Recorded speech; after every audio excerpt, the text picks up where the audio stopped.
All right, so now we're going to go through an actual profiling session that I recorded recently and take what we learned in the last session about polarities and how they show up and how you can use them in a profiling session, and look at an actual example of a way that you can take notes and maybe model my format of going through polarities. And I'll be helpful. I won't just show you the profiling session. I'm actually going to annotate it by pausing at certain points and tell you kind of what I was thinking and why I went the directions that I did. So what we're going to do is we're going to go ahead right into that video, and then we will see what we can glean from a profiling session from yours truly. All right, so let's get started. All right, would you be willing to introduce yourself? Do you just want me to say my name? Yeah. I'm Sara. And tell me a little bit about yourself. I'm 26. I am a mom of a 2-year-old, and I have one on the way in October. I am a nanny. I take care of kids for a living, full time. I am also a photographer, creative. That's pretty much my life.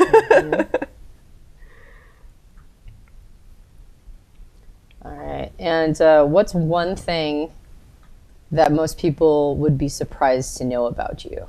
My music taste. Oh, yeah? Yeah. I like a lot of hardcore rock and rap and music with cuss words and stuff, which is the exact opposite of the way that I speak and act. And present? Yes. Is it like an outlet for you? Yes. Yeah. It's my anger outlet usually. I think everybody needs one. If I'm angry, I listen to like Eminem and sing along to it, and then I feel better. Yeah.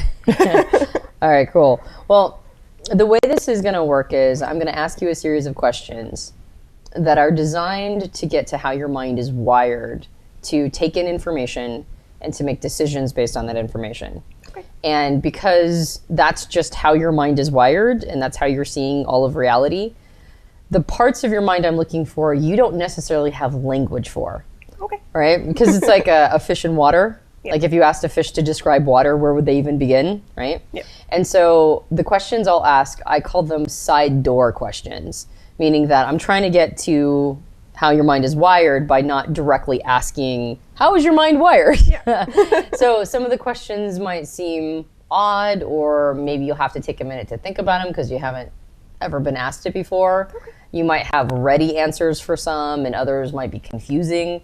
So basically, whatever you say is the right answer. Okay. Including so if you're no wrong answer. There's no wrong answers. I like right? this. Yeah, right? And that includes if you're confused by something, please feel free to go, I don't understand the question. Okay. We sometimes say that type is wrapped into the confusion. So what we're confused about can sometimes be an arrow into how our minds are wired, right? That makes sense? All right. So if I ask you anything and you need more clarification, if you're confused, that's totally fine. The other thing is sometimes I'll ask you how other people, like what you think other people think about you. Okay. But unless I've done that, the best answer is how you see yourself. Okay. Right? You might even contextualize an answer by saying, well, my husband would say, or my family would say, but this is how I see myself. And the gold is in how you see yourself, not just how you're seen by others. Okay. Does that make sense? Yes. All right.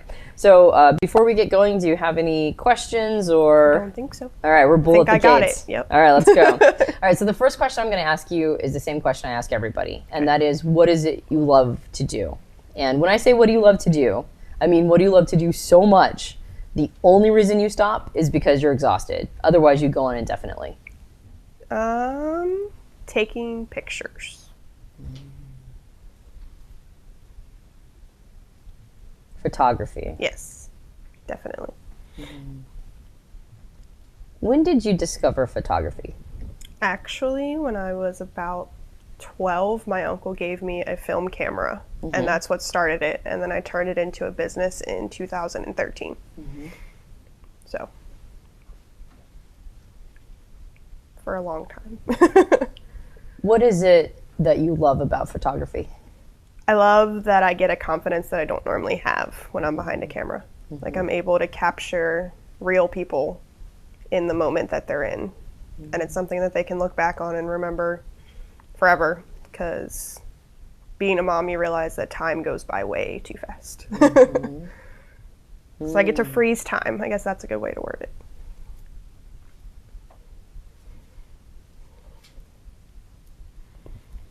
So you do mostly like portraits, yes. or okay. I prefer couples and kids.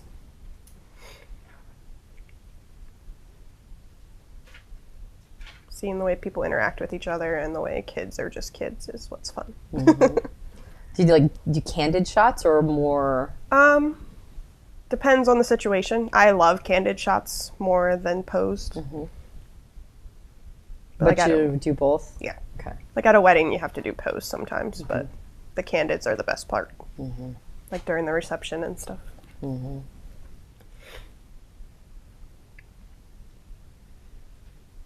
So, so that when you mention that it helps you capture real people. Yes. And time goes by too fast. And I you didn't say this, but this is what I wrote down. It gives them the gift of being able to sort of freeze a moment. Yeah. Is that an accurate reinterpretation? Yeah, definitely.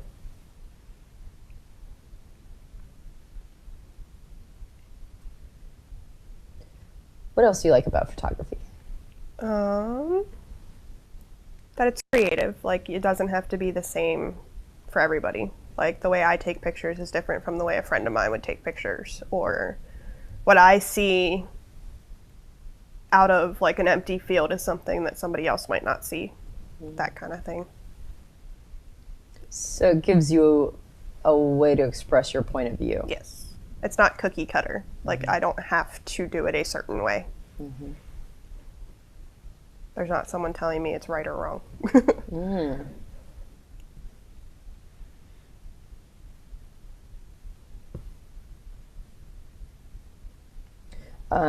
Do you find that life is filled with people telling you things are right or wrong?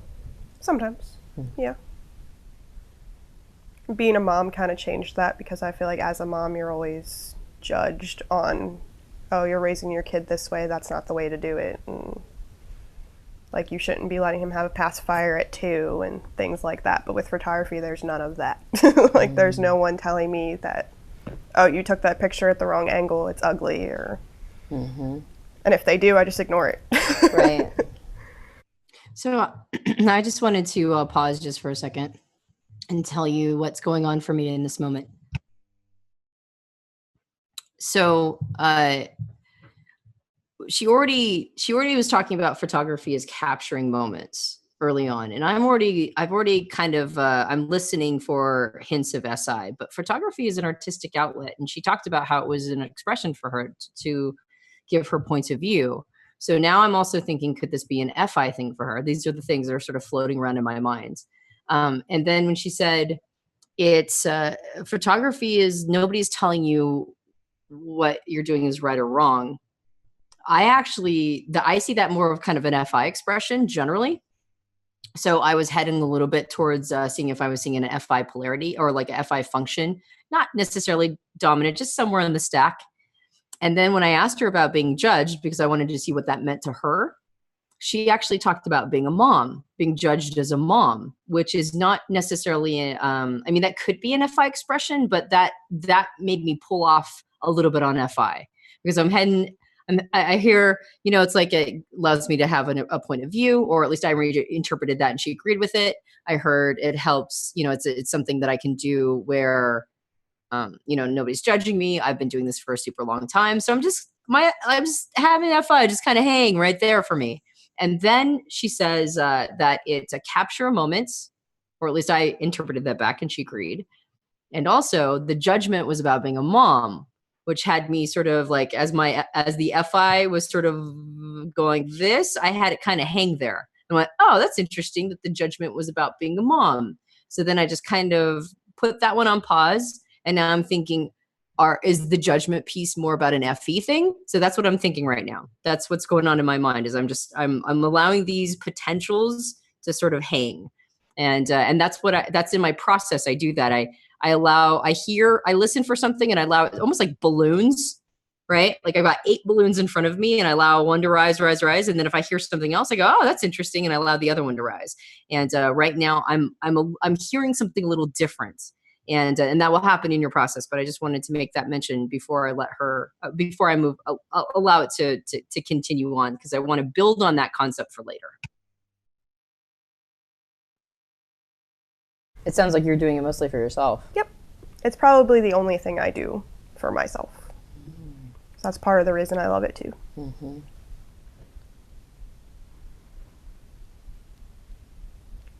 And that Effie balloon. Is there anything else you can think about photography that really strikes you, or do you feel that's complete? I feel like that's probably the main things.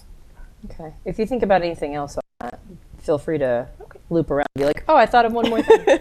That might happen. My brain does that. Okay. So is there anything that comes a close second? Being a mom. Okay. For sure. What do you like about being a mom? It's never boring. That's for sure. And I love the different stages of life. Like right now he's 2, but newborn he was cuddly and I was able to just hold him and enjoy it. And now I get to teach him things and watch him pick up the things I'm teaching him is amazing too. Like seeing the light bulb go off. Mm-hmm.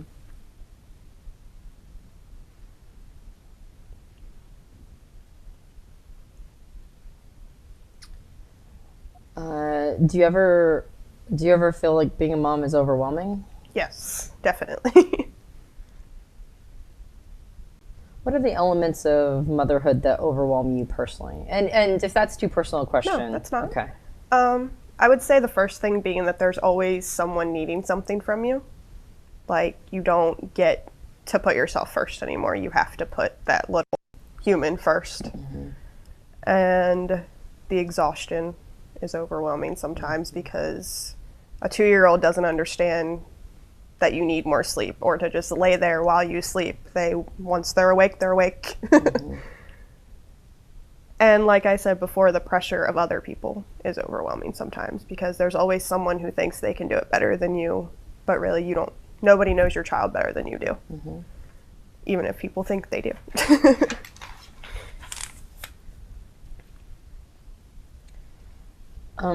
I'd like to put a pin in that concept of being judged, because you brought it up twice. Yes. But I want to go a little bit of a different tack before I loop back around to that.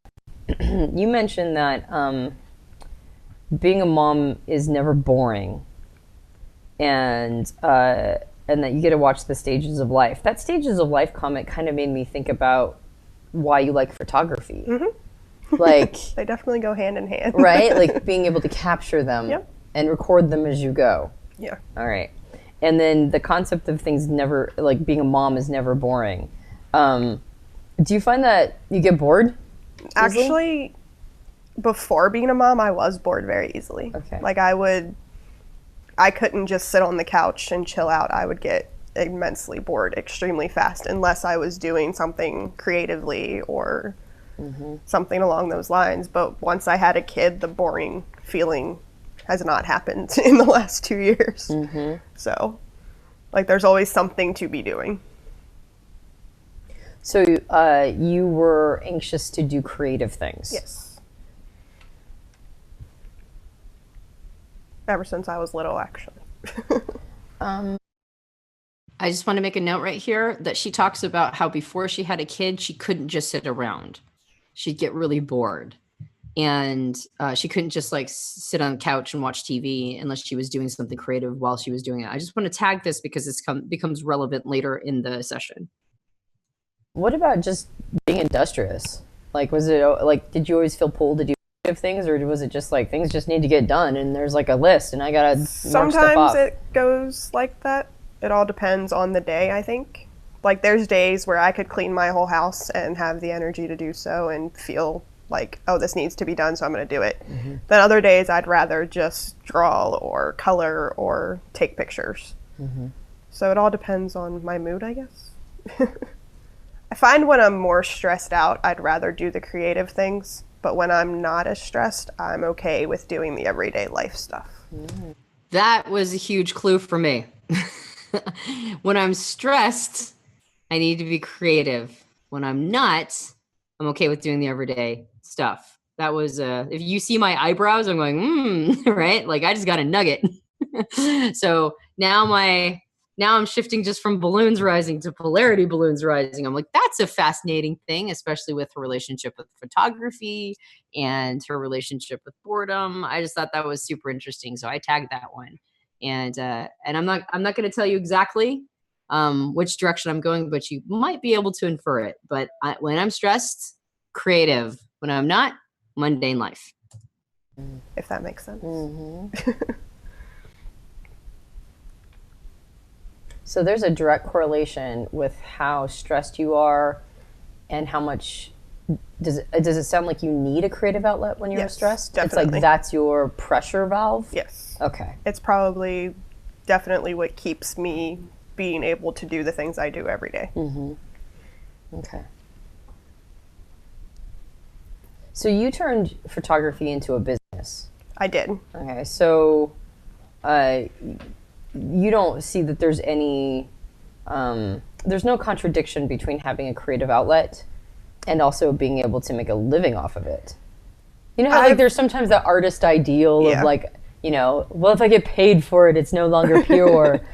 I've come to find that depending on the subject or the person, that it can be like it takes away the creative outlet of it. Like it becomes more of a job and less of a fun thing. But usually the creative outlet part comes from just taking my son outside and taking pictures of him or my dog or the kids I babysit. Like those are the more creative thing. The job part I kind of separate as I'm good at this, so I'm going to turn it into a career, but I'm still going to be creative with it with my family and my friends. Does the idea of being able to fully subsidize your life with photography, like having that be your primary business, does that sound attractive to you?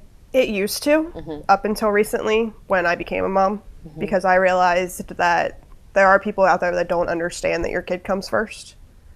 And that makes it stressful when you take pictures of a wedding and you have a bride constantly down your back wondering where her pictures are, whether it's a week or 2 months or things like that, or doesn't understand, oh, my son was in the hospital, I'm sorry I didn't get to your pictures. But in their mind, their picture should be number one.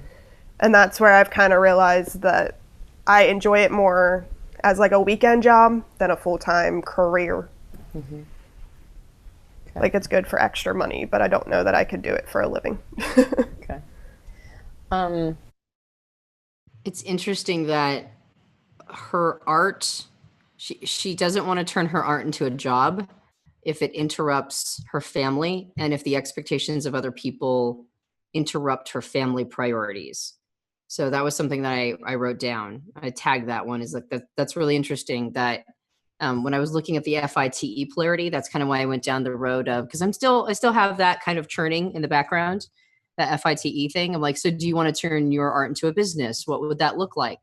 And as opposed to talking about the contradiction or the challenge of balancing the artistic expression with the business portion, she took the conversation back to family priorities. She took it back to, like I want to be creative, but not at the cost of my family. And so instead of focusing on that being a theme of the artist and the business person and any challenges she might feel there, the challenge had nothing to do with being a paid artist. The challenge had to do with prioritizing family responsibilities. So I took a note of that as well. Let's talk about your relationship with organization. Okay. All right. Tell me how you feel about, look, and I'm actually going to let you define that. I'm just going to leave it super open-ended. Tell me about your relationship with organization. I like organization. I like to be organized in the sense where I know where things are. With my son's life, I like things a certain way. I'm not very good with time organization, but I'm very good at like doing same things in the same way, if that makes sense. I don't know. Not so good with time, but I'm really good at doing the same things in the same way. That was also, I'm already heading that direction and she's just volunteering it. She's just heading me down that path of family, capturing memories, routine. So I want you to be hearing for this particular polarity of the creative element along with the routinized mentality. To word it. Doing the same things the same way? Yes. Mm-hmm. Like with my son, every morning it's the same routine. There we go. That's the word I was looking for. Mm-hmm. I like routine. What happens if you don't get to have routine? I manage. Like I just kind of, because some days it doesn't happen. So I'm like, okay, we'll just figure it out. And I try to get back into it as soon as possible. But if it doesn't happen, I kind of just go with the flow. I might get upset about something if someone else ruins the routine, but if I'm the one messing it up, it's not as big of a deal. Or if my 2-year-old messes it up, it's not that big of a deal. So you will get to routine as fast as you can, but if it gets temporarily disrupted, you're pretty chill. You'll go with the flow. But then you swim your way back to routine as soon as you can. Definitely. Okay. What if you lived a lifestyle where routine wasn't possible? I think I would find another way to organize it where it was like a routine but wasn't, if that makes sense. So basically, you just wouldn't live that life. Yeah, pretty much. I don't know if I could live that life. Excuse me. Like, I just think I'm so used to the way that it is. To think about it not being that way is kind of difficult. Okay. If that, yeah. Mm-hmm. I feel like that makes sense. Like, you're compelled to create routine, and if you live a life where routine isn't possible, you'll, like, shoehorn it in. You'll figure it out. Okay. Like, I would create it. Right. But you also have some flexibility. Yes. If the routine goes off the rails for a little bit, you're fine. Yeah. Yeah. Definitely. And like, I'm not going to have a mental breakdown because someone doesn't do something to a routine. Like, it's not a strict, like, military routine. It's like, in the mornings we do this, in the afternoons we do this, in the evenings we do this. It's not like a strict time schedule type thing. It's just all in one day. As long as this stuff gets done, I'm good. Do you find yourself, do you sometimes disrupt your own routines just to add some flair to your life? Yes, I do. Okay. Or some days it's like, hey, I don't feel good, so we're just not going to do this. But I couldn't do that days in a row. So, I mean, I'm sure you're feeling it strong. I was feeling it pretty strong. There is a distinctive polarity that is showing up over and over. In fact, I almost can't ask a question without this particular polarity getting in there. And I can't actually read everybody in the chat room. For some reason, my chats aren't updating. So I'm still not going to say anything, but I think you guys are seeing the pattern. My suspicion is, unfortunately, I can't see what you're saying, but I'm sure the pattern is becoming super obvious. Do you hear? Oh, everybody's just listening. Nobody's saying things. Okay, cool. Do you feel compulsion here? Like there's a compulsion. There is a compulsion that is with a little tiny bit of hint of something else, but all the questions, all roads, all streams are leading back to this polarity. And so that's really fascinating. It's starting to make me believe that this is more of a dominant that I'm looking at here, as opposed to a auxiliary tertiary polarity that keeps showing up over and over again. The other thing that I think is super fascinating is she keeps asking, does that make sense? Who else do you know that asks, does that make sense all the time? You know anybody? Let's ask that question. So that's another hint, is certain vocalizations, certain phrases appeal to certain functions, even if they're not a dominant or an auxiliary. Certain phrases appeal to certain functions, and you'll hear them over and over. And does that make sense? Is not always a sure thing, but it is definitely a hint that I will be pursuing soon.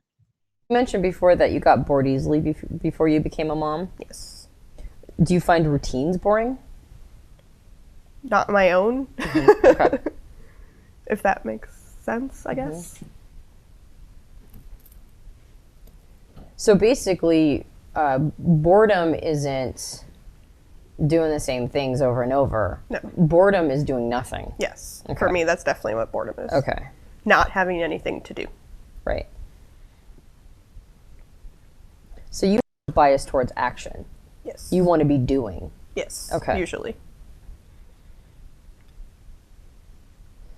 How much alone time do you need in order to feel like a complete person?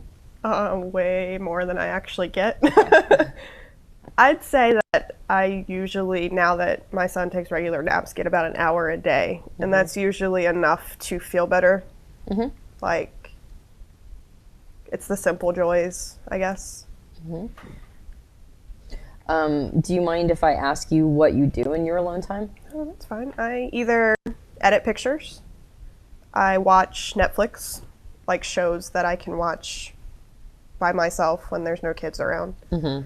Play on my phone sometimes. I have like a design home game on my phone that's kind of a creative way to quickly get that creativeness out. Sometimes I sleep. That's really it. So, you were going to say something. I was going to pop in. What's fascinating about this is that towards the beginning of the profiling session, she mentioned that boredom was doing nothing. And, or at least she said here, boredom was doing nothing, that she got bored easily before kids. She couldn't sit around and watch TV. And yet here, when I say, what do you do with your alone time? She's like, I watch Netflix, I sleep, I play a game on my phone. So I think it's really interesting that before she had a kid that filled her life with disruptions in her routines, she couldn't sit around. But now that she has plenty of disruptions in her routine, when she sits around, she doesn't do much of anything. Like for me, I'm looking at what she's doing and I'm like, that's equivalent to nothing, in my opinion. Like that's not doing anything. But she mentioned that before she couldn't sit around unless she was doing something creative. The other thing, if you notice, that her creativity is usually something that's a little crafty, right? Like she plays a design home game, which we'll talk about in a moment. And she'll edit pictures, which is something that she needs to do. But it's just really fascinating to hear how she defines things, but how I would define them differently. And that's a really important element in profiling is when you ask a question and they give you an answer, don't believe either of you. Don't believe what they just said and don't believe how you just interpreted it. Always ask more open-ended, get them to define things for you, because before she's like, I can't sit around and do nothing. Now she's sitting around doing nothing. And I'm like, that would be nothing for me. But of course, I'm defining it in certain ways that are my biases for my type. So it's also very important to get them to kind of talk about their experience as opposed to just ask them one and done questions. A creative home game, like a design home game, It's like the people that do the show Fixer Upper, Yeah. their video game version. Got it. So you get to like buy houses and design the rooms and all of that, like interior design type stuff.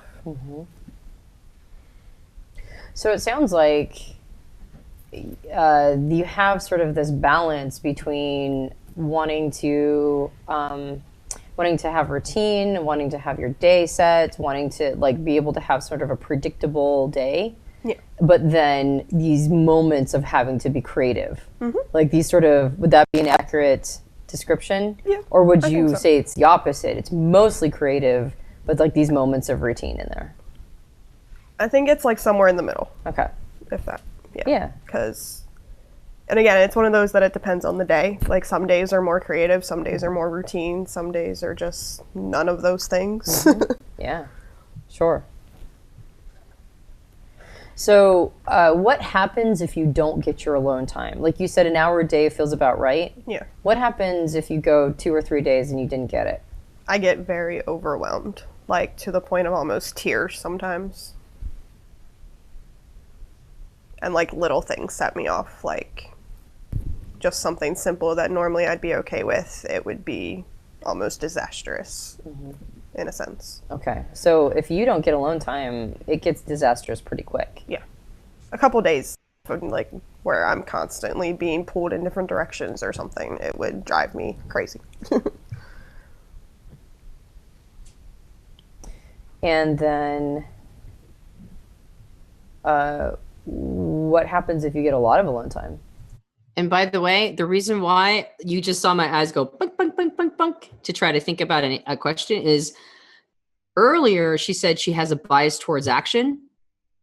And even though her energy is reserved, I also knew she was on camera. So I accounted for the reserved energy for being on camera, which is something that is not normal for people. And then I asked her if she had a bias towards action, and she said yes. And then when I asked her about routine and creativity, she said it was more balanced than the way that I painted it, which was mostly routine, a little creativity.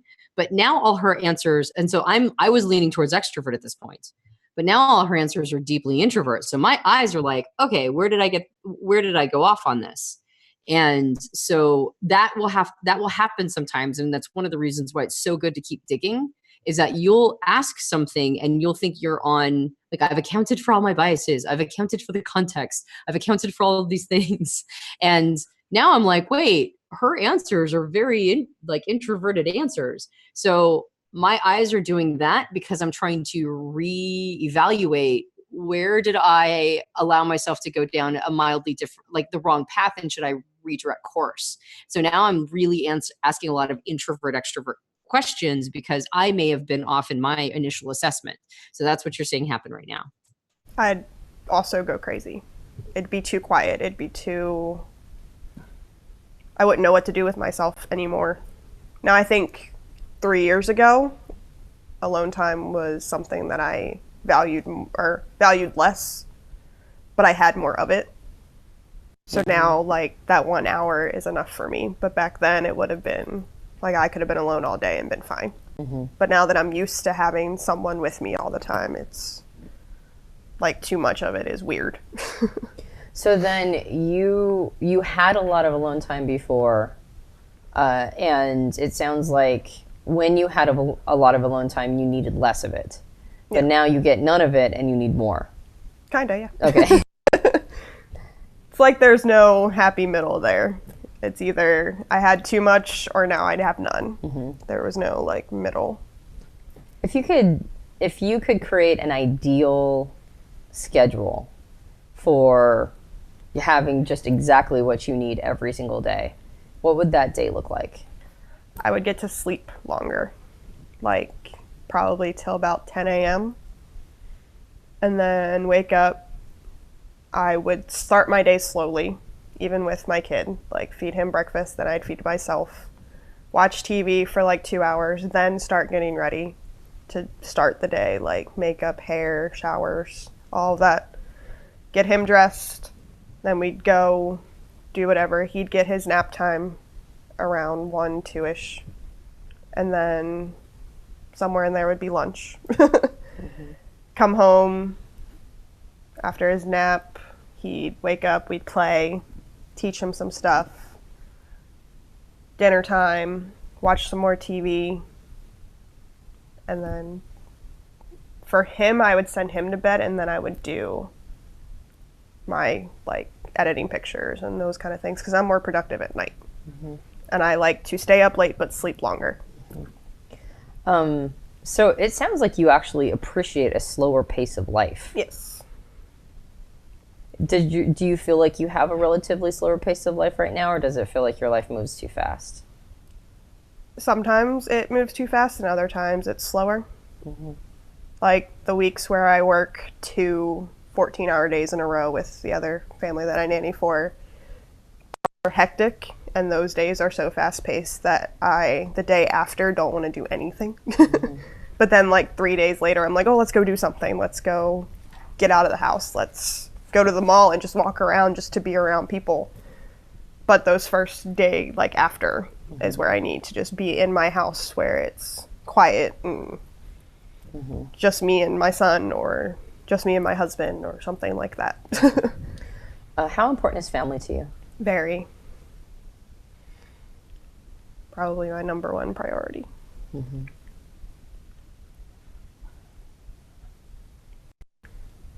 And is that your immediate family, or do you include your extended family in that? Some extended families included, some not. But even some of my friends are considered family, if that makes sense. Yeah, sure, the family you choose. Yep. And sometimes I'm closer to them than I am my actual family. Sure. There's a phrase I heard one time.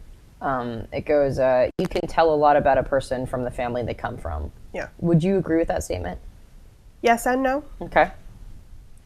I'm the black sheep of my family. So it's okay. very, people, if they don't understand my family when they come in, are going to be very confused. Okay.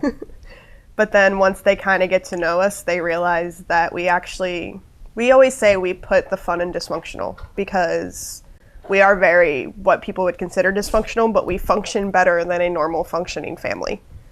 Like, we're not ideal. We're not the husband and wife with 2.5 kids and a white picket house, where our mom's been married 4 times, my dad's been married 5, and we got step siblings out the kazoo, but we don't consider them step. We're all this close-knit family that just works. So you said you were the black sheep of your family. Yes. What does that mean? I'm very different.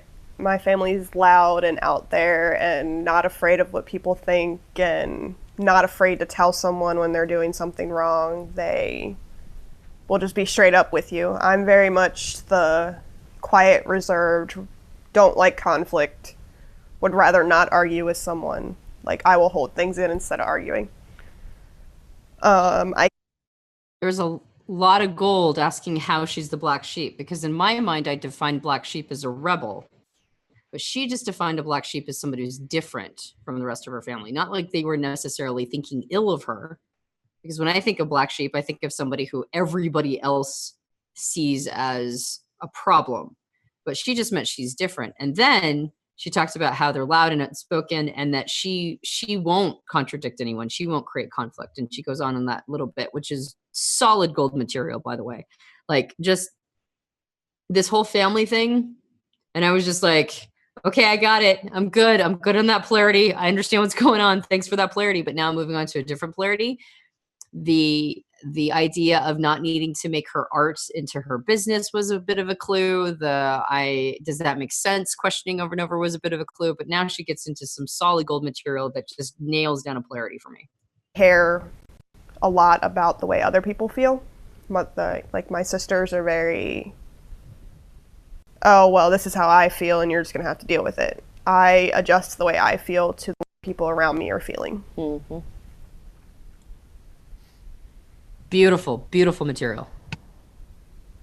So when you say black sheep, you mean you're different. You don't necessarily mean you're judged harshly. No. Okay. I don't ever feel judged by them, just that I'm different than them. Yeah. And it's pointed out, they've always called me the sensitive one. Like, they never picked on me because I would cry, or I never had the backbone that they did. Like, they always had to protect me instead of me being the protector. Even my little sister has always been more protective of me than I've been of her. Just because she's always thought that I was soft-spoken and sensitive. And actually, up until a couple years ago, they still thought that. So that was an interesting statement you made. I adjust how I feel to how others are feeling. Yes. Can you just kind of talk a little bit more about that? Feel free to write down specific phrases they use that are of note to you. Repeat them back to the person and ask them to explain more about it. It's actually a technique I use quite often. I take exactly what they said, feed it back, let them flay it out. I'm very aware of, like, the way people are around me with the way they feel. And, like, my dad always explained it that when my friends had problems, I harvested their problems.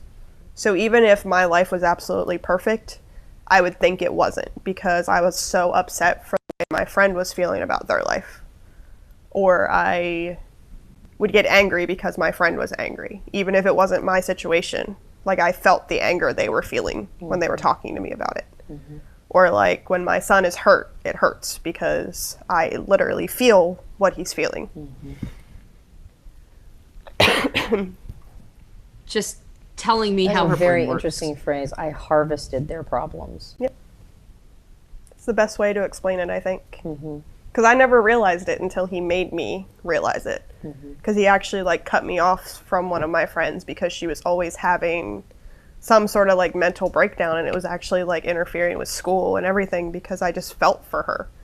And I would just get like a crazy amount of upset, and we couldn't figure out why. And he's like, well, you only seem upset when she's upset. I'm like, well, that's because I don't like my friends being upset. And I want to be able to fix it, I think is what it is. Like not being able to control it gives me anxiety almost.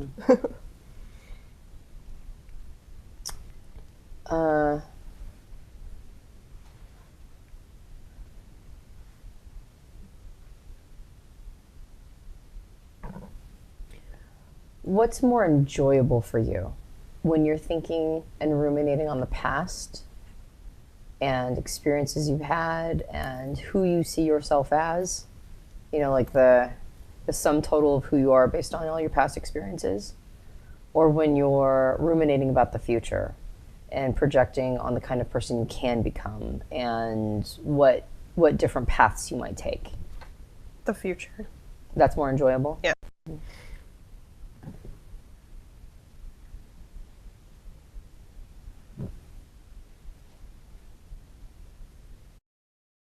So if you notice, she talked about being empathic, that she absorbs other people's emotions. And that's not that whole concept of the INFJ empathic piece. That's not the direction I was headed, right? That's not all the information that I was given. So she's just thrown something in that is an archetype that I was not anticipating. So now I've got to go down that road. And now she's just answered something that goes in contradiction with the road that I was going down before. I'll just go ahead and say it since everybody's just listening.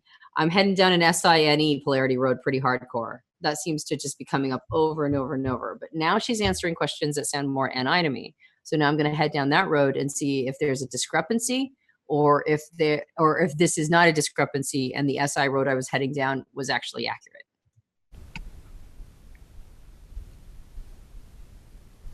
And can you talk about your relationship to the future? And again, intentionally open-ended. I think, hold on, I gotta think about that one. It's exciting to me because I don't know what's gonna happen, but I know that it's gonna be better than things that have happened, and that anything that is thrown my way, I can overcome it. But I'm also excited to see like what my son will become and what the baby that I'm gonna have will become, and those kind of things. Like being a mom brings excitement to the future because not only is it my life that I get to watch unfold, but I get to watch these other two humans that I created unfold and know that I'm part of the reason they are who they are. And I think that's the most exciting part of it for me. Please feel no compunction to answer this if you don't want to, but did you not have a particularly pleasant past? It's had its moments. Okay. Like I have had a lot of struggles even from childhood, and like my parents got divorced when I was 3, and it was kind of, my dad has been with 4 women since then. My mom was with 1, but then about 10 years ago they split up, and it just caused a whole lot of issues. So my teenage years were rough, but not as bad as some people have had it. So I've always considered it could be worse. So one of the things you like about thinking about the future is that you know it's still to be written, and since you didn't have a particularly pleasant past, then the future is nice because anything can happen. Yeah. And I feel more in control of it now that I'm an adult. Like I can't change anything that has happened, but I can control, or at least have some control over what can happen. So even though that maybe sounded a bit NI about I like to think about the future, I mean, she just basically hinted at what I would call the Serenity Prayer. I have to accept what has happened. I can't do anything about that, but I can change what I can change, and the future represents change. So I'm still tagging it because I had a little bit of hints there, and you're always going to have some hints about those kinds of things. And if you get hints, You want to follow them. You want to see if maybe you just were not seeing something before and you're misinterpreting everything before. So keep looking at those hints. But if there is a reasonable explanation for why the original road you were going down makes sense, even in light of these new hints, then it's reasonable to go, okay, there might be an alternative explanation for why this other function's popped up a little bit, or implications of this other function. Keep looking at them, but in a sense, like sometimes what sounds like one function is actually the integration of a different polarity. And that's actually what ends up happening, is that it's the combination of the polarity that makes it appear to be a different function, like individual function. So if you can explain it with the polarity, then it's reasonable to keep going down that road. But still there's hints in my mind. So I'm going to keep going down just to make sure that I didn't see NI, but NI was there. And when you think about the future and you've got that kind of anything can happen mentality, do you run simulations of the different ways it can pan out? Or is it just like sort of a general feeling of like, it's just open, it's just... I think I run simulations of it. Mm-hmm. Like, oh, it could go this way, it could go this way. What if I did this? This could go this direction type thing. Mm-hmm.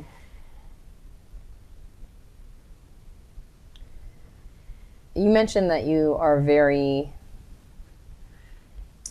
empathetic to other people and their challenges and problems. Mm-hmm. Can you kind of describe how that works for you? Like, I mean, I know that that's very open-ended. Yes. Like, what do you mean? Do you just find yourself in situations where all of a sudden you're feeling for a person and it's overwhelming to you? Or do you find yourself like going, man, if I was in that person's position, I'd be feeling this way? Or like, what does it look like? I think it depends on how close I am to the person. Mm-hmm. Like, if my mom comes to me with a problem, I immediately feel whatever she's feeling. Mm-hmm. Or my sisters, because we all are very close. But like, if one of my best friends comes to me, I've learned how to disassociate myself with it, where I can be like, if I were them, this is what I would feel, but I don't actually necessarily feel it anymore. I kind of like will tell them, oh, I would be so angry, but I don't actually feel the anger that I'm telling them I would feel unless I watch it happen. Mm-hmm. Like, if they're just coming to me and venting to me, it's different. But if I see it happen, I'm going to feel the anger that they're feeling, or be upset with them. Yeah. Or excited with them. Not just the bad stuff, but the good stuff too. So you mentioned there's a correlation between like how close they are to you. Mm-hmm. Would you say that the more familiar you are with the person and who they are, the more likely you are to absorb their feelings? So has this ever happened with strangers before? Not really. I mean, I worked in a grocery store for about a year and a half, mm-hmm. and I could easily pick up what people were feeling, but it wouldn't affect the way that I was doing things unless they directly like yelled at me or like said something to me. But I could pick up like, oh, that person's upset today, or mm-hmm. that person's really happy today, or that kind of thing. Yeah, you could sort of see, like, you could read their body language, kind of see what's going on for them. But as far as absorbing, there's almost like well, go ahead and say what you're going to say. I don't want to cut you off. No, I was just going to say that unless they directly like pushed it onto me, mm-hmm. I didn't absorb it, and like just from them being there. Right. Like, unless they were blasting in your direction. By the same token, when you are familiar with the person, sort of familiar with their history, familiar with how they operate and how this is going to impact them. Yeah. It's almost like the more you know them, the more you know how they're impacted. Yes. And then you absorb it because you can really sympathize at that point. Is that accurate? Yes, definitely. Because I can, like with my mom, I know what path it's going to take her down. Mm-hmm. It's not just going to be, oh, this happened, she's upset today. She's going to be upset for a few days, mm-hmm. or even a month. Or like when my grandmother died, it was really hard, not because I lost my grandmother, but because it was hard on my mom, mm-hmm. if that makes sense. Mm-hmm. Okay, so I just figured out what was going on. I'm back to my original assessment. I'm still looking at SI. FE is the empathic function. So she's talking about being empathetic, but she's talking about it in a very specific context. INFJs, we know they're pattern recognizers. They don't have to have familiarity with the situation. The pattern recognition makes it so that it feels like it's just happening to them, regardless of the situation, regardless of their familiarity with the situation. With her, there's a direct correlation between absorbing emotions and her familiarity with what's going on. And if she's unfamiliar with it, unless the person's like mad at her, then she's not absorbing their emotions. Now, if you notice, I did what might look like put words in her mouth. I just articulated back to her what it would look like for SIFE. And that might almost look unfair. Like I just articulated something and I put words in her mouth and I goaded her into it. But really what I was doing is I was working out how that could look for her. And the way you know whether or not you just planted a thought in somebody's head and they agree with you, even though it's not entirely accurate, is most of the time they'll just say, yeah, okay, that works. But what happened is that she started opening up even more. She started giving examples of what I just said.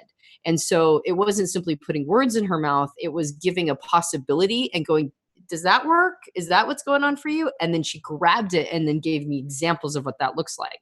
So feel free to suggest different patterns. Don't push them off on the person. Suggest them kind of almost like you're kind of thinking about it, like you're re-articulating back to them what they said, but then throw the ball back in their courts and allow them space to disagree or to refine, listen to the refinement, and allow them, if it really is striking them, it opens them up more, because most people aren't used to people describing their process so accurately, and there's a sense of relief, and then they want to identify with you now. So there is some caution about suggesting mental wiring, suggesting patterns. There's some caution about putting words in their mouth. But if you are simply what you feel is reinterpreting it in a way that they will identify with and they grab it, then you haven't put words in their mouth. You just gave them an opportunity to give you some distinctions and refinement. And it's still hard, so. Totally. Do you have an adventurous side? Yes and no. Okay. I feel like my adventure type thing is different from what normal people would consider an adventure. Ooh, I always love it when people tell me it's going to be different from normal people. So what does that mean? Like for me, an adventure is going somewhere I've never been before, or going somewhere that I used to go little.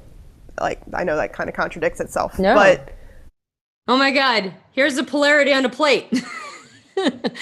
Would you like to have a polarity on a plate? Here you go. It's on a platter. It was beautiful. Somewhere I haven't been in a long time, or somewhere new, but it doesn't have to be something exciting. It could be just going like for a drive and ending up on a road that I've never been on before and seeing where that road takes me. Whereas other people, adventures like skydiving and stuff like that. So novelty and new, not adrenaline. Yeah. Okay. I'm definitely not a big adrenaline person. But I enjoy making memories type thing. Mm-hmm. Have you ever been in a position? Are we done? That was just the most, she was like, no, not adrenaline. No. Adventure, new roads. What have I said? You want to develop your NE? Go drive someplace you've never been. She just volunteered that to me. I was like, that couldn't have been any better. And then at the end of all of it, she just tied it with a little bow by saying, I enjoy making new memories. It was beautiful. Where you are experiencing something new for the first time and it's overwhelmingly new. Yes. So you sort of leave the situation, give yourself a minute to kind of adjust, think about what you just experienced, and then go back in. And now, since it's not new, you can enjoy it way more. Yes. Okay. So it's almost like you kind of have to like you like the novelty. Yes. And at the same time, you kind of got to ease yourself into it. Definitely. But then once you're there, you're there. Yes. Okay. Because even when I was little, like, my grandmother would try to take me places, and I'd be like, I don't want to. But as soon as I got there, I was fine. Mm-hmm. But I never wanted to do it. And I'm still that way as an adult. There's times where I'll be like, oh, I made these plans, but I really don't want to go. Mm-hmm. And then once I get there, I know I'll be fine. So I tell myself that. But it's still hard. Like, even with the thing I'm going to with my siblings, I'm excited, but at the same time, I'd rather stay home in my pajamas. Right, yeah. But I know that it's going to be fun, and I know I'm going to enjoy it once I'm there. Do you almost enjoy it better after it's happened and you can go back and review it in your mind? Okay. Definitely. I very much replay things a lot. Mm-hmm. Yeah. Okay. Do you have like a bit of a critical person inside of you? Yes. That you don't really talk about very much? Yes. Okay. Let's talk about the critical person. Okay. When does that critical person jump up? When life is stressful, where I feel like I did something to make it stressful, or if something happens that I could have controlled and it went different than I wanted it to. I'm very I don't want to say controlling because I'm not controlling, but I like to have control over things. And by the way, I feel really good about her type, but I realize I barely covered any FETI territory. And so I'm like, oh man, I got to go back and do that.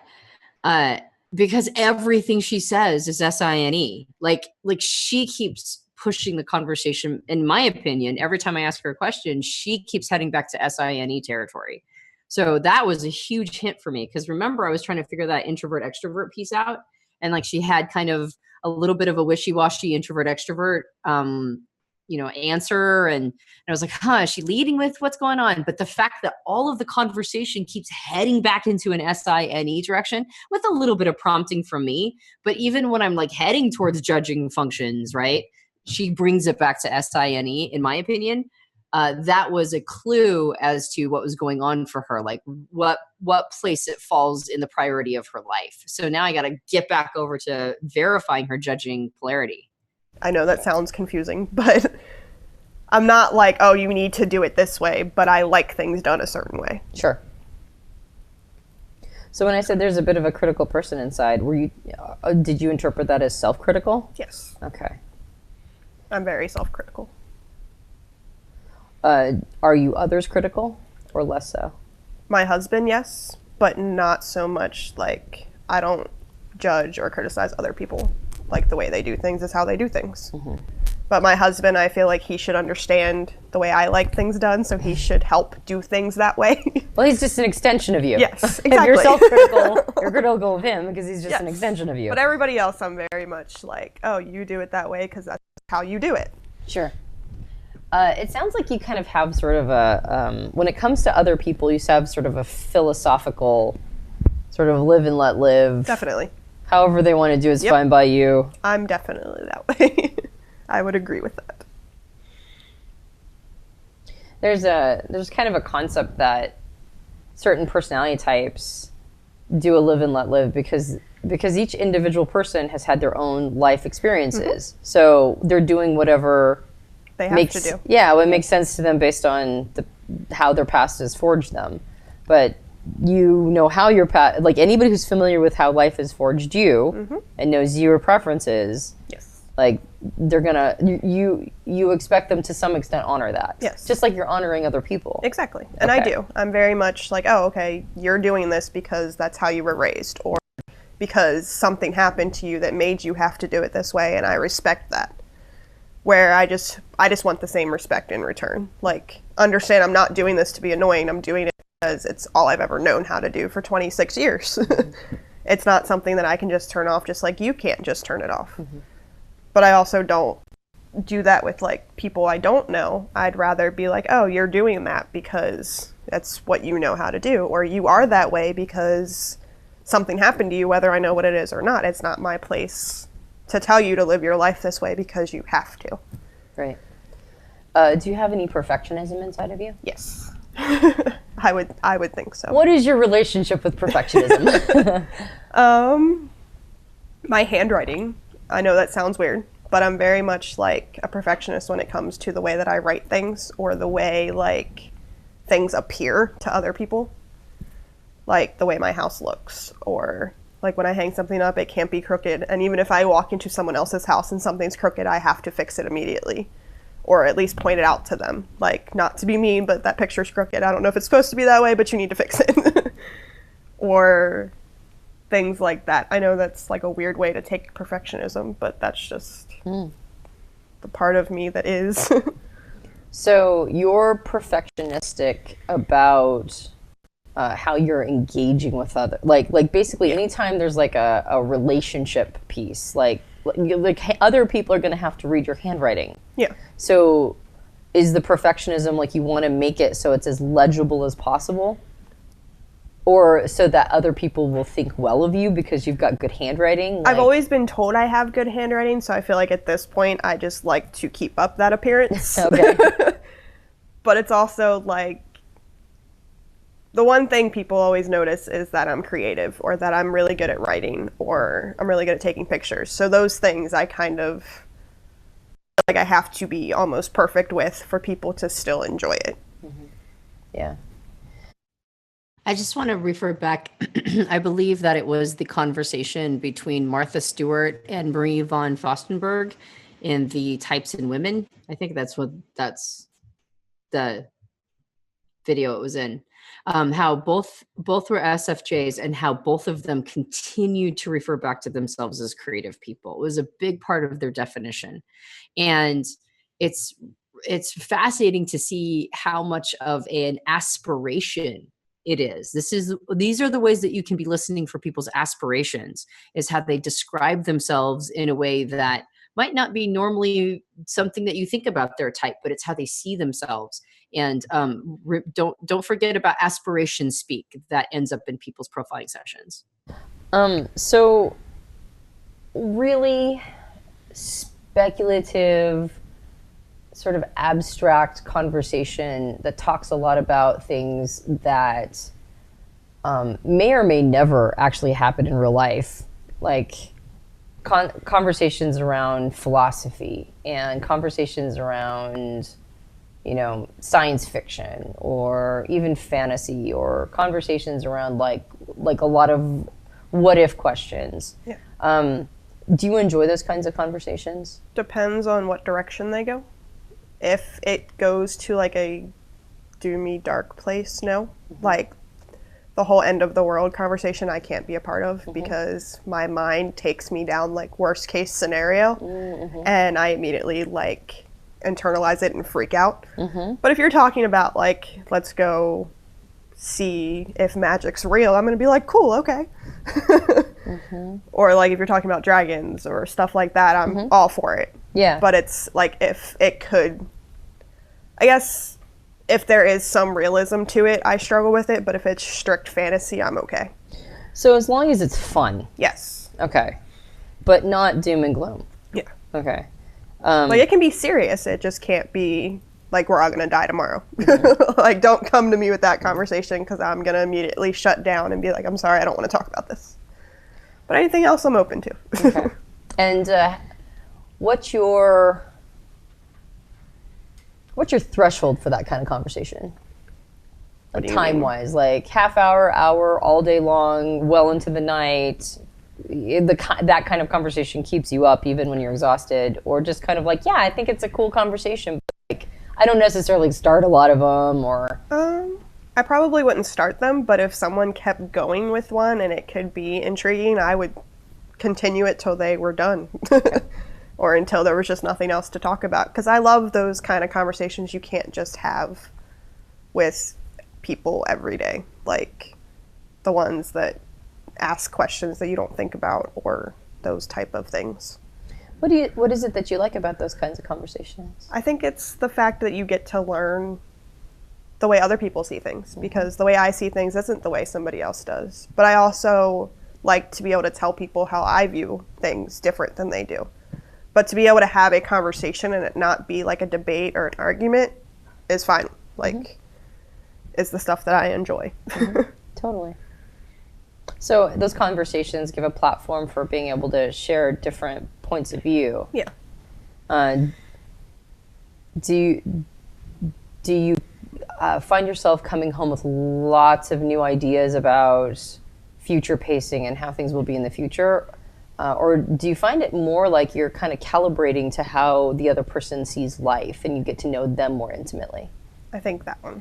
The more getting to know them more intimately and stuff like that. So like build intimacy. Yes. Because you're able to share, it's like a platform. Yeah. But you could easily do that talking about what it's like to be a mom. Yeah. Or what it's like to, be a millennial, or like pretty much any conversation where a person is able to share more about who they are. Yes. So it's not that those kind of conversations in particular, it's just one of the different styles. Just a conversation where you can continuously go back and forth and it not be the same thing over and over again, or like with the fantasy things or stuff like that. Like, oh, cool, like I've never looked at it that way, maybe I should, but I'm not going to change who I am just because you see things differently, but I like seeing things the way you do for a second.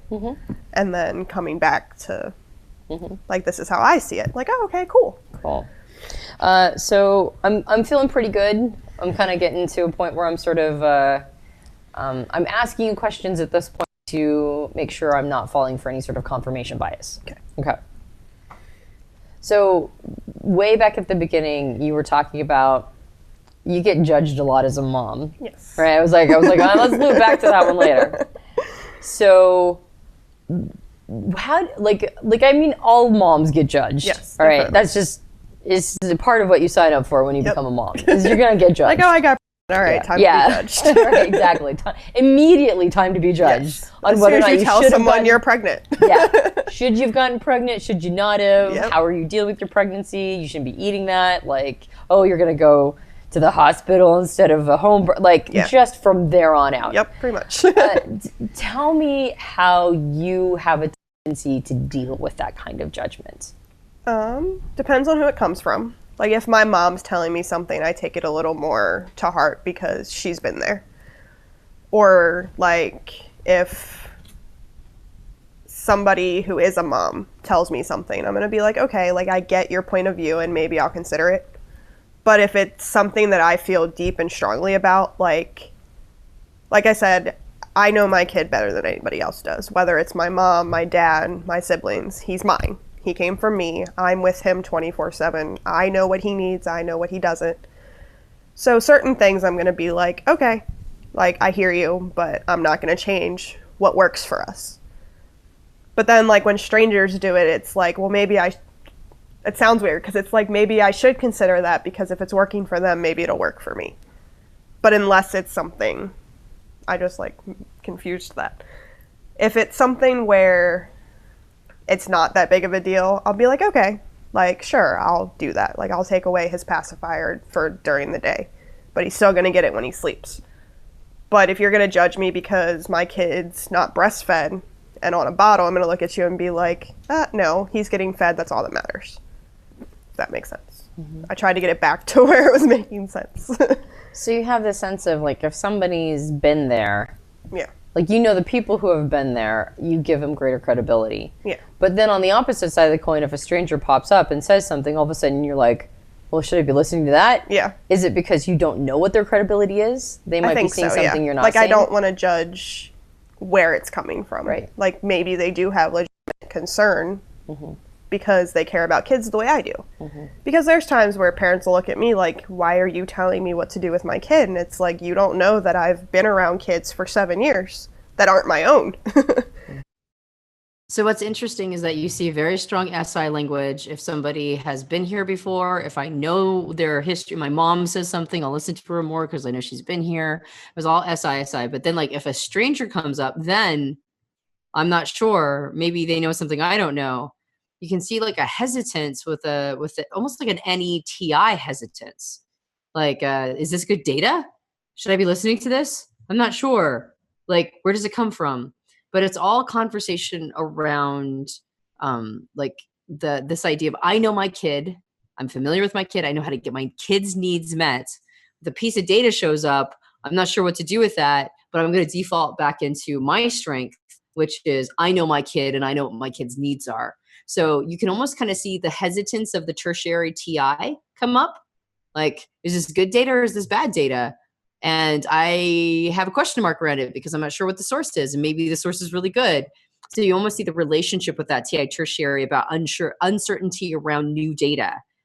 And it should be given maybe some credibility, but really she has a sense of certainty when she's in her strengths of familiarity, known experts, people who she knows are, including herself, who are familiar with the situation to get her child's needs met.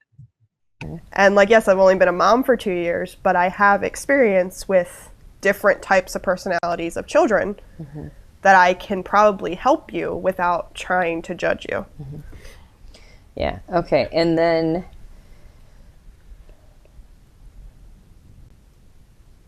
you mentioned that you're not that great with time. Yes. And I mean, I just have a piece of information about you. I know that you happen to schedule everything out on a day planner that you actually write down. I do. Which most people keep everything digital, but you actually... I have to write it. That's how I remember.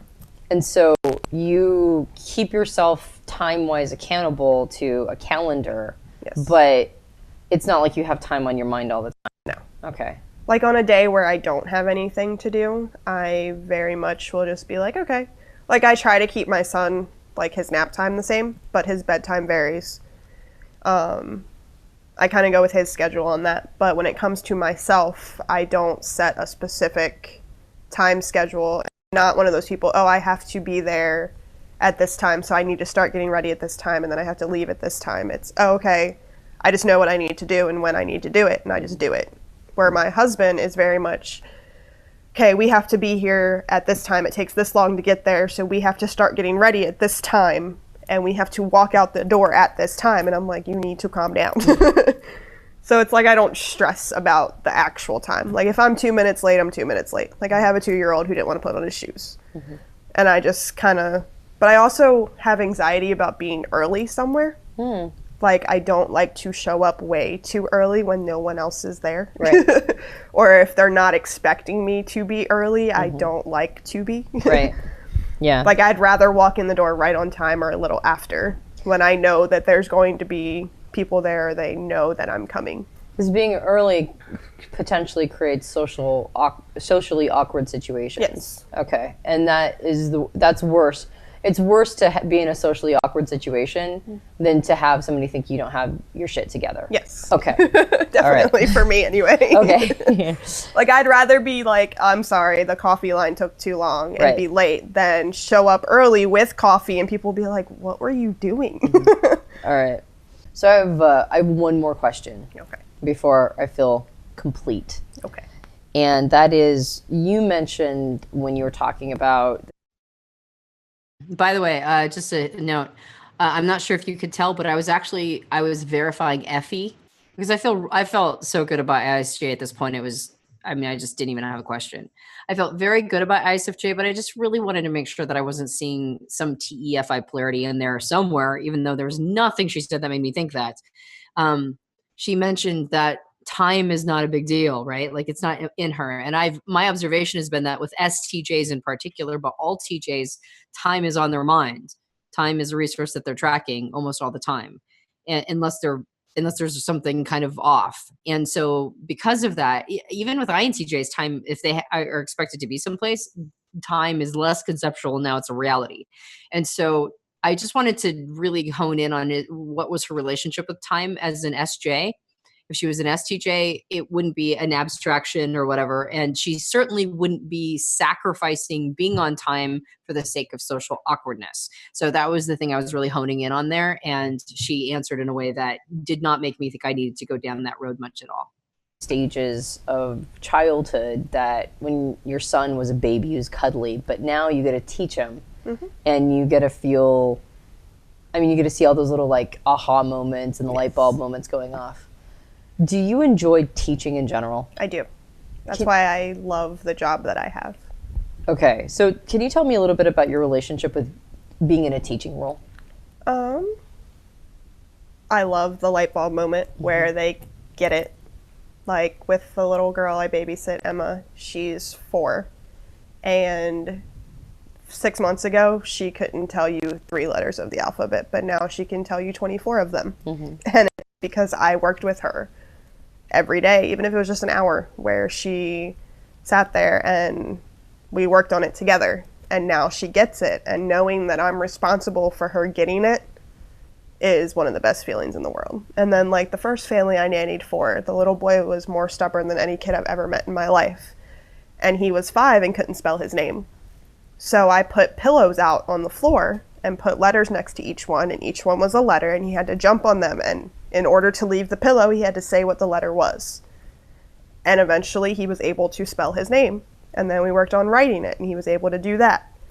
We worked on writing actual words, and he was able to do that. And it was just amazing to watch it go from this kid can't even spell his name to this kid can write a full sentence. Mm-hmm. So like seeing the process is one of my favorite things.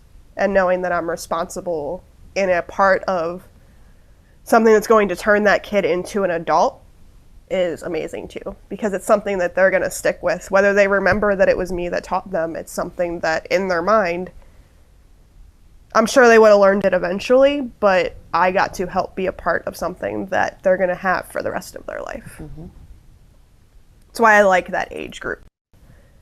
Because I don't want to be a math teacher where the kid's like, I'm not going to ever use this. Because it's true, you really don't unless you have like a job where you need math. Mm-hmm. But you always need to know how to read and write. Mm-hmm. And you need to know your colors, and you need to know those things. So being able to teach the fundamentals of life is pretty cool. Mm-hmm. Teaching to needs. Is it satisfying to transfer your thoughts to somebody else's mind? Yes. Like to influence how they think, to influence how they see the world? Yes, definitely. Like I like being able to, because like little kids are naturally honest and not judgmental because they don't realize what they're doing or saying. But like a kid's going to look at someone and be like, ew, their clothes are dirty. But in my mind, I'm going to look at them and be like, no, you don't judge someone because you don't know why their clothes are dirty. And helping them be a decent person is important too. It's not just about like the letters and the colors. It's about I'm gonna do my best to make sure that when you're an adult, you can teach someone the same things that I'm teaching you. Mm-hmm. Like, especially with my own kids, that's my goal. Is for them to just be a decent person to everybody, not just people they know, not just their friends. Like, I don't want to raise a bully. So kindness and continuity language just coming out of her. And that's this is all part of the conversation about teaching. Teaching equates into kindness and continuity.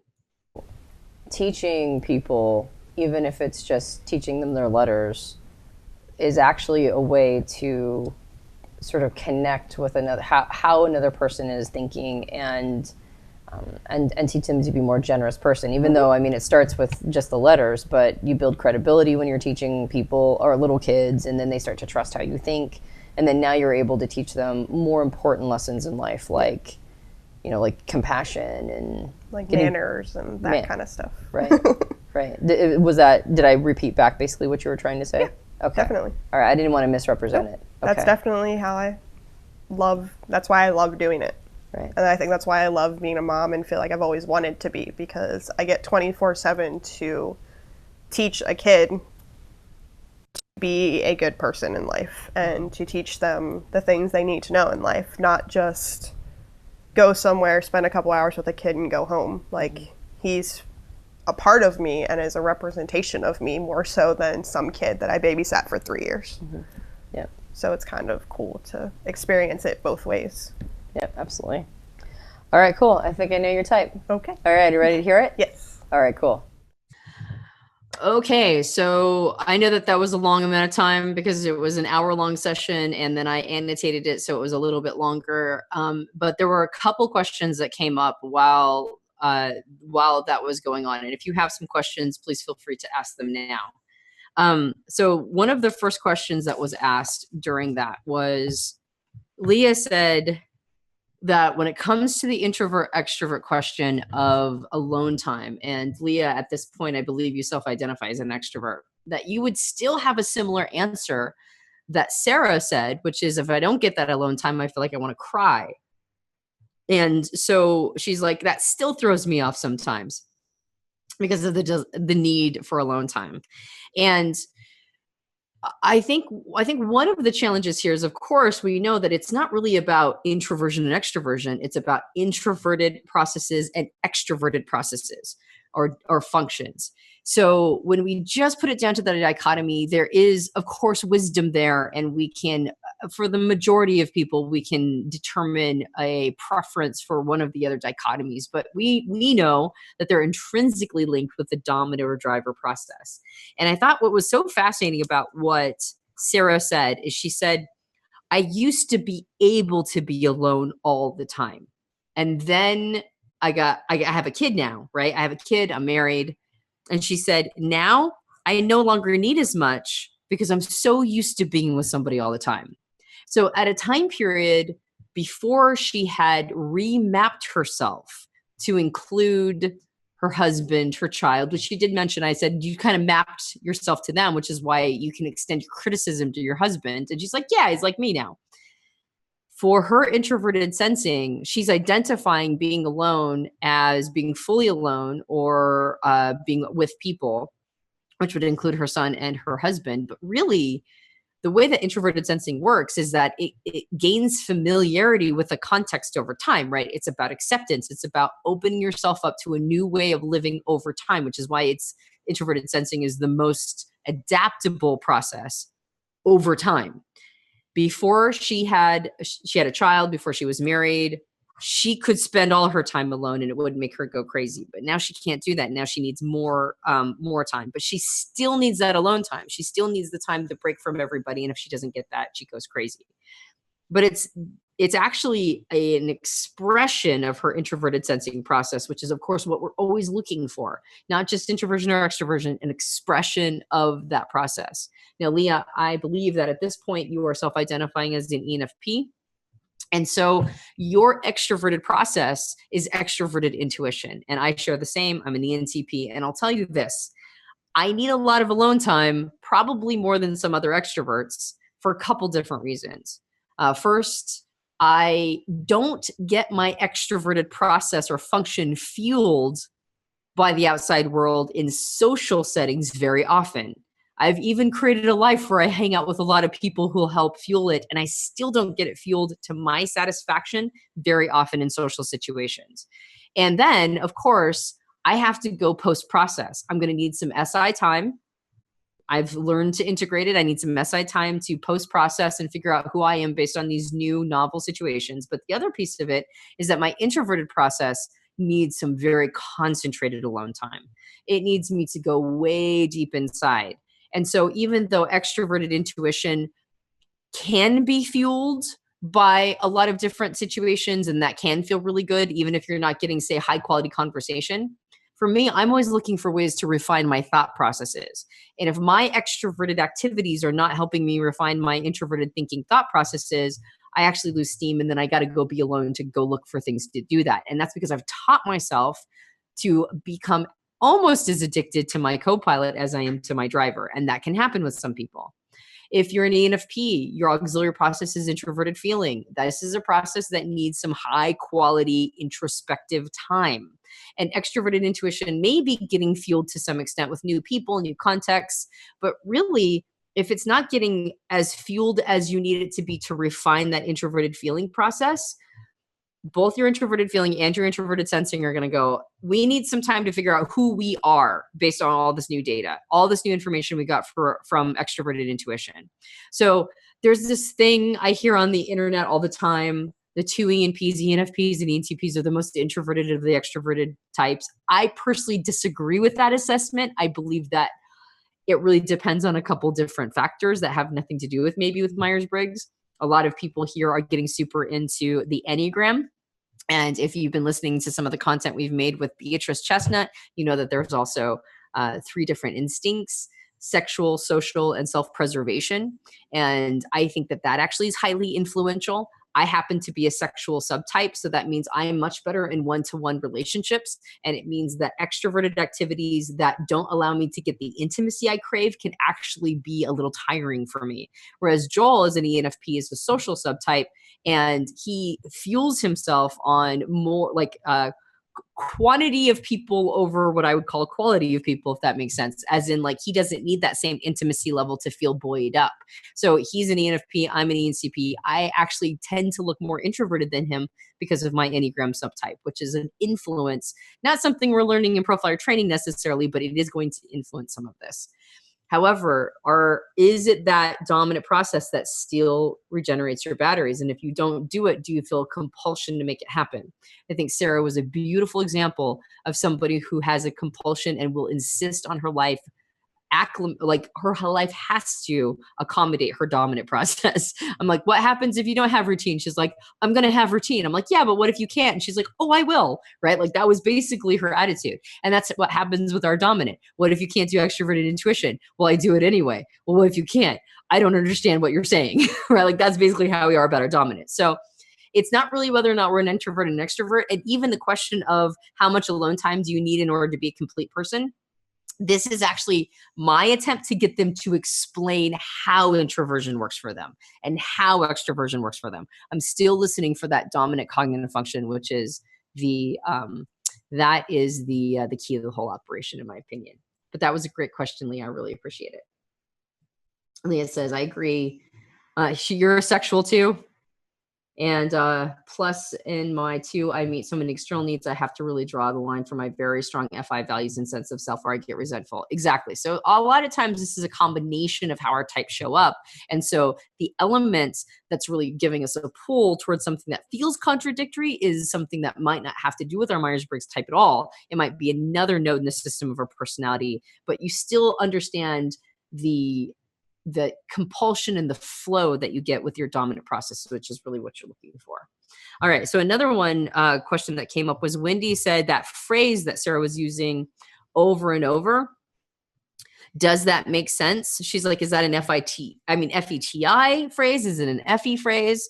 What about that phrase she keeps using? Does that make sense? And Wendy said she uses that phrase. I don't know if you said ad nauseum, but yeah. And then Jamie said, well, she thinks it's actually like the polarity phrase, not just a FE phrase or a TI phrase. It's a polarity phrase because you're trying to meet the need of the other person, understanding your thought. Does that make sense? You're reaching out to the other person to ensure that the clarity of your information landed with them and it met their need of understanding your communication or language. And I completely agree with it. You're going to see that phrase jump up the most, I believe, with IFJs and ETPs, the ones who have a continual back and forth attempt of balance between FE and TI, or extroverted feeling and introverted thinking. You're going to see it most in those types. You're also going to see it in other types, of course, but that's where you're going to really hear it pop up over and over. And Wendy said, do we have a list of these money sentences, like these phrases that certain types use over and over? I have been admittedly resistant to making that list because I think early on in the profiling process, we over-rely on those kinds of things. Does that make sense is a phrase that everybody can use. And what if you're SI primary or like an ISTJ and you grew up with the mom or dad saying it all the time and now it's just a part of how you think, right? That can happen too. So I've been a little resistant to create those lists because I don't want us to over rely on them, but I want you to be listening for them and seeing these patterns show up. And I will in some of the sessions mention them. Now, if we do want to create a list, if we want to crowdsource a list, we certainly can. I just want to caution everybody not to over rely on those lists because they're not silver bullets. We don't want to create any silver bullets, but I don't think you guys will do that. So if we want to start crowdsourcing lists like that, I think that's a great idea. And maybe we can do that in Slack. And then if we get a good enough list, we can throw it up as a student resource in the back end of Customer Hub. All right. Kimberly says no lists. All right. And I think those were the questions that came up. If I missed anything, let me know. If you have any more, Melissa said, I'm interested in the concept of how people relate to time. Are TJs typically more aware because it's a resource? That's exactly it. Time is a resource. And it of all of the things one could argue, time is the only limited resource. If you think in terms of abundance of resource, like the universe provides an abundance of resource, but the one thing that we are slaves to and masters to in resource elements is time. So I would argue that it is the TJs, or at least people who use TE and have a strong relationship with their TE, are the ones that are the most in touch with time. Now, when extroverted thinking is married to an intuitive process, if the intuitive process, in particular with INTJs, is on a roll, right, outside of time and reality, just in its thing, that might be a time when a TJ has less of a connection with time. But once they're back in reality, once they're back in the world of non-conceptualizing intuitive thought, then they reconnect with that resource. They reconnect with their concept of time, and they usually are pretty pretty good and reliable about being on time. I think the types that are the most connected to time are ESTJs. ESTJs seem to have the most connection to it. And if I don't know if you have an ESTJ in your life, but I have ESTJs in my life that almost sound like they're walking calendars. They need to review what is on the calendar on a regular basis, in particular with their spouses and their children, to make sure everybody knows what's going on all of the time. And so ESTJs of the TJs are the most connected to time. INTJs are the least connected to time of the TJs, but all 4 of the TJ types are going to have a strong relationship with it, much stronger than anybody who's on the FETI polarity. All right. Let's see.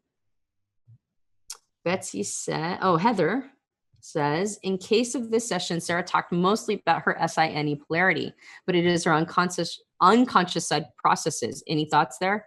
Yeah, it's not conscious for her. It's how she defines herself. And that's the important thing to remember. Remember when I said at some point, I've said it about 1 million times, so let me know if you've heard me say it. I feel like I say it all the time. When you ask somebody to describe themselves, they will unintentionally spend 80% of the time defining their driver dominant process, and it is not conscious for them. She didn't know that she kept talking about SI. She had no clue. That was just how she described herself. And then she didn't, of course, she also didn't know that she was talking about her NE aspiration a lot, but she just spent so much time talking about SI and then how NE has influenced and informed it. We didn't spend a lot of time talking about FETI because we didn't really need to. And also she kept pulling the conversation back to describing SI because SI is so much more in her awareness. So that is one thing you want to look for. You want to look for people who are just describing a process over and over and over again, and they don't even know they're doing it. When you are struggling to find somebody's polarity, that's when you really want to hone in on the challenges and the struggle between the co-pilot and auxiliary. If that's the piece that's a challenge, because in that spot, they'll have more of a conscious relationship with the challenges there. She wasn't really describing SINE as a challenge. She was just talking about how that is how things are. But then when she started talking about being judged and whether or not she was okay with conflict, and the when people give her criticism about parenting, whether or not she should be listening to it, and no, I know what my kid needs. That was when you saw struggle. That was when there was a little bit more lack of certainty coming up for her. It was in that polarity. But when she was talking about SI, it was just, this is just reality. Hopefully that answered your question. All right. Betsy says, I had a question. If you were profiling me and asked me about my relationship with organization, I would tell you that I need order but generate chaos. I look bohemian and have pockets of messiness. How is the INJ relationship with chaos and order different from the mundane versus chaos of the SINE polarity?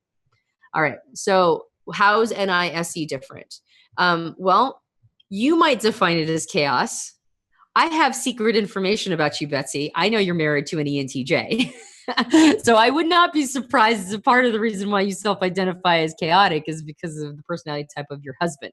But if I didn't know that in a profiling session, then I would be really looking for your definitions of chaos. But of course, I wouldn't just leave it there.